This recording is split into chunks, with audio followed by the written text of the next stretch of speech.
নবম শ্রেণীর সুপ্রিয় শিক্ষার্থীরা সকলে কেমন আছো? আশা করছি ভালো আছো। তোমাদের ষান্মাসিক সামষ্টিক মূল্যায়ন এর 100% কমন উপযোগী নমুনা প্রশ্ন নিয়ে আজকে হাজির হলাম। তো চলো শুরু করা যাক। তো 1 নং প্রশ্ন লক্ষ্য করো। 1 নং প্রশ্নে কি দেওয়া আছে দেখো, শারীরিক স্বাস্থ্য মানসিক স্বাস্থ্যের ক্ষেত্রে ইতিবাচক ও নেতিবাচক মিডিয়ার প্রভাবগুলো লিখো। তো 1 নম্বর প্রশ্নের ক্ষেত্রে আমাদেরকে শারীরিক স্বাস্থ্য মানসিক স্বাস্থ্যের উপর যে প্রভাব পড়ে মিডিয়ার কারণে সেগুলি লিখতে বলা হয়েছে। তো এটির উত্তর আমরা লিখে রেখেছি, উত্তরগুলো দেখব। তো তার আগে তোমাদের কাছে আমার একটি অনুরোধ, আমি তোমাদের জন্য কষ্ট করে এই ভিডিওটি বানিয়েছি, কষ্ট করে বই থেকে তোমাদের এই নমুনা প্রশ্ন খুঁজে বের করেছি। তাই অবশ্যই চ্যানেলটি সাবস্ক্রাইব করে এবং লাইক করে ভিডিওটিতে আমাদের পাশে থাকবে। তো দেখো উত্তরপত্রে চলে যাই। এখানে দেখো যে ইতিবাচক প্রভাবগুলো পড়ে শারীরিক স্বাস্থ্যের উপর। 1. স্বাস্থ্য সচেতনতা বৃদ্ধি। মিডিয়া বিভিন্ন স্বাস্থ্য সচেতনতা প্রচারণার মাধ্যমে মানুষকে স্বাস্থ্যকর খাদ্যাভ্যাস, ব্যায়াম এবং স্বাস্থ্যসম্মত জীবনধারা সম্পর্কে জানায়। 2. স্বাস্থ্য শিক্ষা।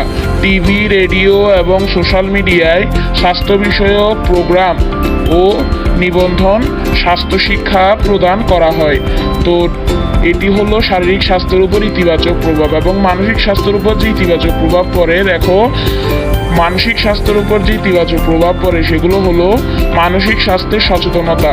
মিডিয়া মানসিক স্বাস্থ্য সম্পর্কে সচেতনতা বৃদ্ধি করে, যার মাধ্যমে মানুষ মানসিক সমস্যাগুলো সম্পর্কে জানতে এবং সাহায্য পেতে উৎসাহিত হয়। 2. দেখো সহায়ক তথ্য। 2 হলো সহায়ক তথ্য।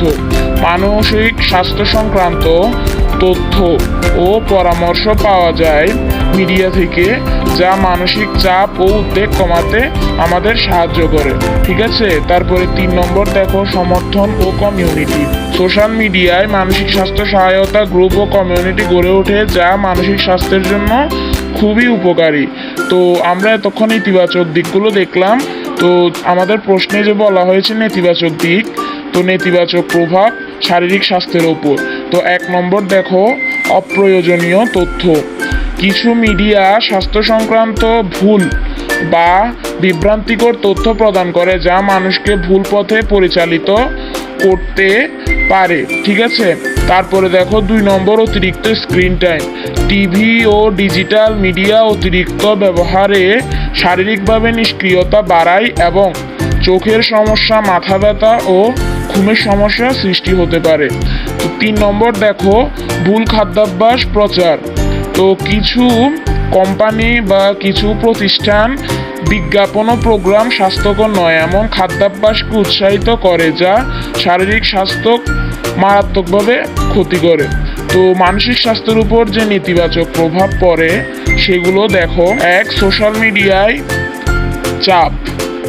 সোশ্যাল মিডিয়ার মাধ্যমে অন্যদের জীবন সম্পর্কে মিথ্যা ধারণা সৃষ্টি হতে পারে, যা নিজের জীবন সম্পর্কে অসন্তুষ্টি ও হতাশা সৃষ্টি করে। 2. Cyber bullying. দেখো 2 নম্বরে সাইবার বুলিং। সোশ্যাল মিডিয়ায় হয়রানি ও বুলিং মানসিক স্বাস্থ্যের ওপর মারাত্মকভাবে নেতিবাচক প্রভাব ফেলে। 3. নেতিবাচক খবর, অর্থাৎ খারাপ বা 2 নম্বর খবর, যেটিকে আমরা বলি মিডিয়ায় অতিরিক্ত নেতিবাচক খবর প্রচার মানসিক উদ্বেগ ও হতাশা বৃদ্ধি করতে পারে। তো আরেকটি প্রশ্ন দেখো, মিডিয়ায় ক্ষতিকর প্রভাব এবং আমাদের করণীয়গুলো লিখো।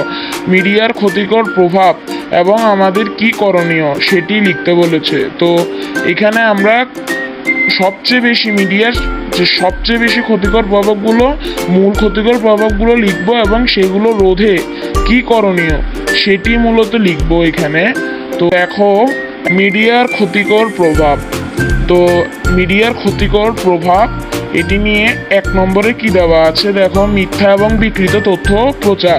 মিডিয়ার মাধ্যমে মিথ্যা এবং বিকৃত তথ্য দ্রুত ছড়িয়ে পড়তে পারে, যা সাধারণত মানুষের মধ্যে বিভ্রান্তি এবং ভুল ধারণা সৃষ্টি করতে পারে। তো 2 নম্বর দেখো সহিংসতা ও অপরাধমূলক কর্মকাণ্ড। সহিংসতা, অপরাধ এবং নেতিবাচক আচরণকে মিডিয়া প্রায়ই বড় আকারে দেখায়, যা সমাজে সহিংসতা ও অপরাধ বৃদ্ধির কারণ। তারপরে দেখো প্রাইভেসি লঙ্ঘন। তো প্রাইভেসি লঙ্ঘন 3 নং প্রাইভেসি লঙ্ঘন মিডিয়া অনেক সময় মানুষের ব্যক্তিগত জীবনে অনধিকার প্রবেশ করে, যা ব্যক্তিগত গোপনীয়তা নষ্ট করতে পারে। টেলিভিশন, সোশ্যাল মিডিয়া এবং অন্যান্য বিনোদনমূলক মিডিয়ায় অতিরিক্ত ব্যবহার মানুষের মূল্যবান সময় অপচয় করতে পারে। তো 4 নম্বর অতিরিক্ত সময় অপচয়। 5 নম্বর মিথ্যা আদর্শ প্রচার। মিডিয়া প্রায় এমন আদর্শ এবং জীবনধারা প্রচার করে যা বাস্তবতার সাথে সঙ্গতিপূর্ণ নয় এবং সাধারণত মানুষকে অবাস্তব প্রত্যাশার দিকে পরিচালিত করতে পারে। তো দেখো, এটি রোধে, এইসব যে কর্মকাণ্ড এসব রোধে আমাদের যা করণীয়। তো 1 নম্বর সচেতনতা বৃদ্ধি। মিডিয়ার খবর এবং তথ্য সম্পর্কে সচেতন হওয়া প্রয়োজন। যাচাই বাছাই করে সঠিক বা সত্য তথ্য নিতে হবে। 2 নিয়ন্ত্রিত ব্যবহার। মিডিয়ার ব্যবহার নিয়ন্ত্রণ করা এবং অপ্রয়োজনীয় সময় ব্যয় না করা। পরিবারের সাথে সময় কাটানো, পড়াশোনা এবং শখের কাজের প্রতি মনোযোগ দেওয়া। 3 নম্বর দেখো, গোপনীয়তা রক্ষা। সামাজিক মিডিয়ায় ব্যক্তিগত তথ্য শেয়ার করার ক্ষেত্রে সতর্ক থাকা এবং ব্যক্তিগত নিরাপত্তার বিষয়ে সচেতন থাকা। তারপরে দেখো 4 নম্বরটি দেখো, সমালোচনামূলক চিন্তা। মিডিয়ায় প্রদর্শিত তথ্য এবং মতামত নিয়ে সমালোচনামূলক চিন্তা করা এবং অন্ধভাবে বিশ্বাস না করা।